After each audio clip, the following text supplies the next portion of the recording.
નમસ્કાર, આપ જોઈ રહ્યા છો નેશન પ્લસ ન્યૂઝ. હું છું હિરલ આપની સાથે.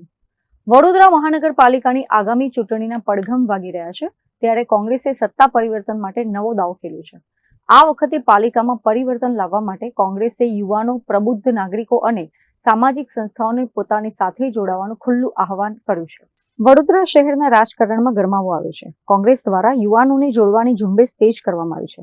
પાલિકાની ચૂંટણીમાં આ વખતે પરંપરાગત રાજનીતિ છોડીને કોંગ્રેસે શિક્ષિત યુવાનો અને સામાજિક કાર્યકરોને ઉમેદવારી કરવા માટે આમંત્રણ આપ્યું છે. ખાસ કરીને પક્ષમાં પારદર્શક રીતે જોડાવા માટે કોંગ્રેસે બારકોડ સિસ્ટમ લોન્ચ કરી છે, જેના દ્વારા શહેરીજનો સીધા પક્ષ સાથે જોડાઈ શકે છે અને ઉમેદવારી પણ નોંધાવી શકે છે.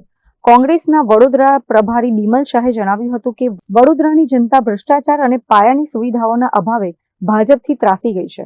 અત્યાર સુધીમાં વડોદરા શહેરના વિવિધ વોર્ડમાંથી 248 જેટલા ઉત્સાહી કાર્યકરોએ ઉમેદવારી નોંધાવી દીધી છે, જે પરિવર્તનના સંકેત આપે છે. આજની આ પ્રેસ કોન્ફરન્સ આગામી મહાનગરપાલિકાની ચૂંટણી માટેના ઉમેદવારોને આહ્વાન કરવા માટેની આ પ્રેસ કોન્ફરન્સ હતી. સમાજના પ્રબુદ્ધ નાગરિકો, સંસ્કારી નગરી વડોદરામાં સામાજિક સંસ્થામાં કામ કરતા સામાજિક આગેવાનો, મહિલાઓ, યુનિવર્સિટીઓમાં એગ્રેસિવલી કામ કરતા નવયુવાનો, આ બધા જ લોકોને અમે આમંત્રિત કરીને આગામી કોર્પોરેશન ચૂંટણી લડાવવા માટે અમે આ QR કોડના માધ્યમ દ્વારા એમને ફોર્મ ભરવા માટે વિનંતી કરીએ છીએ. 13, 14, 15 અમે દરેક વોર્ડની સ્ક્રુટિની કરવાની છે. એમાં પણ આ ઉમેદવારો આવે. અમારા પણ જે ઉમેદવારો એ ફોર્મ ભર્યા છે અથવા તો ફોર્મ ભરવાનું બાકી છે, તેઓને પણ ફોર્મ ભરવા માટે તાકીદે એમના વોર્ડમાં અથવા તો શહેર કાર્યાલયમાં આપવા માટેની વિનંતી કરવા માટે આવ્યા છે.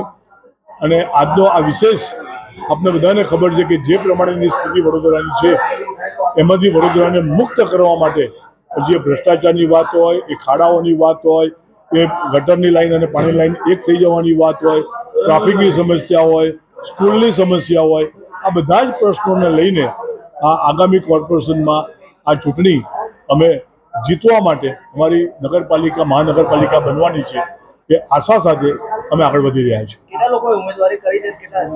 અત્યારે એવરેજ દરેક વોર્ડમાંથી 4 સીટો છે, તો હું માનું છું કે ઓછામાં ઓછા 20 ઉમેદવારો અમારી પાસે દરેક વોર્ડમાંથી આવ્યા છે. હજુ પણ વધુ ઉમેદવારો આવશે એવું અમને ચોક્કસ આશા છે. કોંગ્રેસને 50% ટિકિટો યુવા ઉમેદવારોને આપવાની જાહેરાત સાથે વડોદરા મહાનગરપાલિકામાં કોંગ્રેસનું બોર્ડ બનશે તેવો આશાવાદ વ્યક્ત કર્યો છે.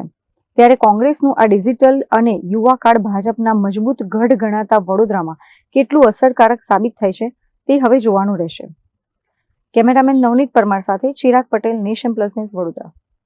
સમાચારોનો સતત અપડેટ મેળવવા માટે અમારી નેશન પ્લસ ન્યૂઝની યુટ્યુબ ચેનલને સબસ્ક્રાઇબ કરો, બેલ આઇકન દબાવો અને જોડાયેલા રહો ફેસબુક, ઇન્સ્ટાગ્રામ અને ટ્વિટર પર.